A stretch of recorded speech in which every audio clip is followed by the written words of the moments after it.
a strike.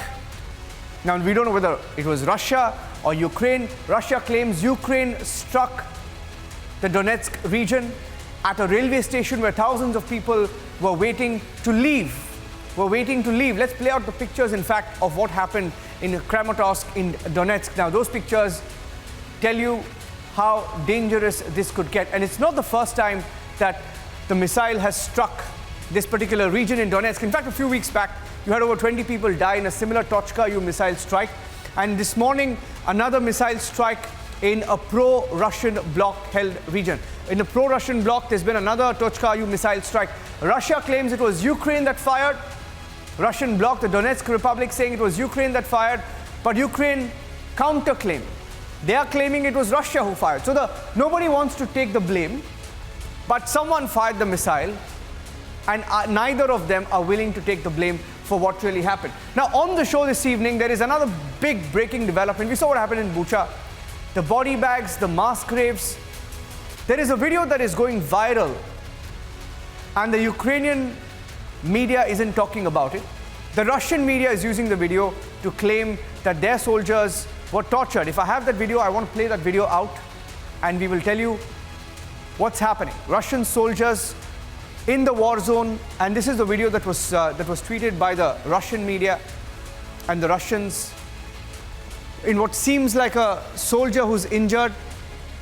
You can see that shots are being fired at that soldier as he struggles to breathe, gasping for breath. Now, Russian media claims the throats of some of these soldiers were slit and they were shot dead. Over 5 soldiers seen in this video alone. Now, this is the video that no one's talking about. What seems to be Russian soldiers somewhere in Ukraine. The location of this video is not known. Now, this is a video that's come in. Obviously, it's uncomfortable for the Ukrainians not talking about it this evening. Let's go across and get you the reaction. We have Nikita Mankovich joining us live from Moscow. Nikita, this is the video that came in earlier. I'd like to get your response first. Now, do you know the location of where this happened? Because the Ukrainians or the Ukrainian government or the Ukrainian defense forces are not responding to the video yet. As far as I know, this video was taken near Kyiv, north from the Kyiv. This group of Russian soldiers were captured when they were going back to the national border. The group of the Ukrainian soldiers injured them and taken as prisoners and then killed. It's a usual war crime for Ukrainian side. We cannot ignore a mass of the evidence about terrible crimes committed by Ukrainian side. For example, in Bucha, I represented evidences in the air of your channel that it was not Russia, but Ukrainian National Guard who killed people in Bucha. Because the murders were committed after Russian troops went away. They were committed by the National Guard of Ukraine, led by Officer Sergei Korotkov. We even have a record presenting his orders to kill civilians suspected in cooperation with Russians. It's usual practice for Ukrainian regime because nobody in Ukraine really want to protect and to support NATO-controlled government of Zelensky. In Donbass, for 8 years, they were terrorizing people. In liberated territories, we find few death camps built by Ukraine, National Police and National Guard. I mean the death camp in Polovinki. I mean the death camp called Library. It's near Mariupol airport.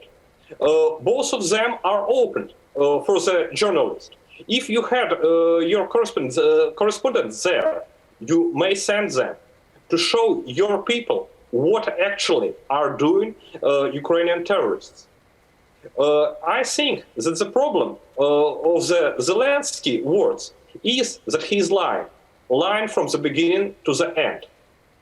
Because the main goal of him is to hide the war criminals committed by Ukrainian side and persuade people in Europe to support his war against his own people, because he's asking for tanks, he's asking for weapons, but he's asking for sanctions against Russia. But people in Europe doesn't like it, because this terrible war, this economical aggression against Russia, leads Europe to terrible crisis. They have fewer food, high prices for oil and petroleum. A lot of people in Europe came out to the streets to protest this stupid policy. Yeah. In Italy, in Greece, a lot of people tried to block transport, which is going to Ukraine with weapons. And that's why Ukraine is preparing all these fakes about Russian war crimes to somehow persuade European people to support this crime regime. We shouldn't... Okay. Nikita, 1 minute. Nikita, I want to get in a word from Yehor Brelian, who's a special correspondent with the Army Inform. He's live from Kyiv. I want to get in, his version as well.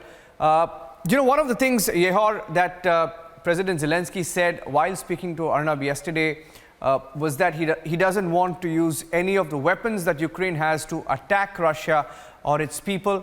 Now, there are two developments today. I want to get your response, and you're a journalist. Maybe you can tell us what the perspective is in Ukraine or what facts you have at hand. There's been a missile attack in Kramatorsk, which is a rebel-held region, right? Now, the Russians and the Russian bloc is claiming it was Ukraine that fired the missile. What do we know about that? And secondly, about the video that I just showed, which appears to be Russian soldiers who are injured being shot at, point blank. Do we know where that video was shot? Well, I don't know where this video was shot, but you recently heard all narratives of Russian propaganda that in Ukraine we have so-called civil war, that our regime is the most cruel in the world, and etc. And I don't want to comment what Nikita said. I want to say following sentences, that Russia on the 24th of February launched a full-scale invasion of Ukraine. Yes, they call it a special military operation, but it's war. It's not only war against Ukraine, it's war against the civilized world. Regarding Kramatorsk, Kramatorsk is a very important city because joint operation forces, Ukrainian army is located there, and Russian troops, they block Izum, and from Izum there is a main road to Slavyansk and Kramatorsk, two main cities of Donetsk region, Ukraine. And so that's why, like, the evidence why Russia did this in Kramatorsk is from Telegram channel Siloviki, which is controlled by Russian security forces. And there was information which was deleted, but we archived this, that the message was following, like, we hit a railway station, Kramatorsk, and because there were a lot of Ukrainian nationalist battalions. But what nationalist battalions could be where there were a lot of civilians? Like, as for now, 39 people were killed and more than 100 were injured. And that's why you're gonna be clear that Russia did this. And the most cynical thing here is that it was written on the bomb on strategic missile system .U for the children. Yeah. Now, like,